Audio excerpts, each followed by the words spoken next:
Tersinggung dengan ucapan dua orang tukang ojek di Desa Sudaji, Kecamatan Sawan Buleleng berkelahi, hingga salah seorang dari mereka tewas tertusuk di bagian perut.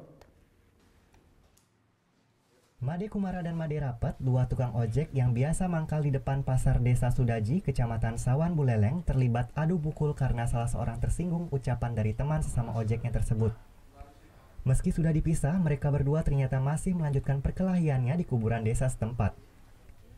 Sesampainya di kuburan, pelaku langsung mengeluarkan pisau yang dibawa dan menyerang korban dengan menusuk korban Made Kumara di bagian perut. Usai menusuk, pelaku Made Rapat langsung kabur ke rumahnya.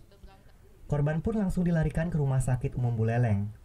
Polisi pun langsung menangkap pelaku dan dari hasil pemeriksaan medis, polisi menemukan luka tusuk sepanjang 14 cm di perut yang menyebabkan korban tewas. Kasus perkelahian ini diduga memiliki motif dendam lama antara dua korban dan pelaku. Hasil keterangan pemeriksaan terhadap si pelaku bahwa pisau tersebut ditaruh di tas pinggang si pelaku.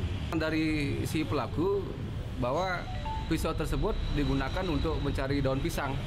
Ya, daun pisang itu sementara pemeriksaan terhadap si pelaku.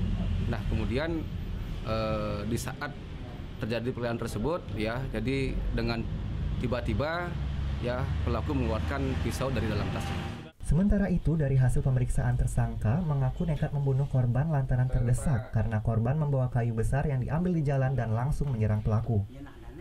Pelaku pun mengalami luka parah di bagian tangan dan kepala. Terpaksa yang khusus, tapi khusus itu centawang yang tangan ya. Kemudian Pak, kemudian nusuk berapa kali? Oh iya, nggak belagi no, hancur cepok. Untuk mempertanggungjawabkan perbuatannya, tersangka dijerat pasal 351 ayat 3 tentang penganiayaan berat. Tersangka pun terancam 7 tahun penjara. Putu Wijana melaporkan untuk NET. Nah, udah kan untuk beritanya? Jangan lupa di-subscribe, di-like, dan juga di-komen ya akun YouTube dari Net Bali. Terima kasih udah subscribe. Yang belum, jangan sampai lupa. Di sebelah sini nih. Subscribe.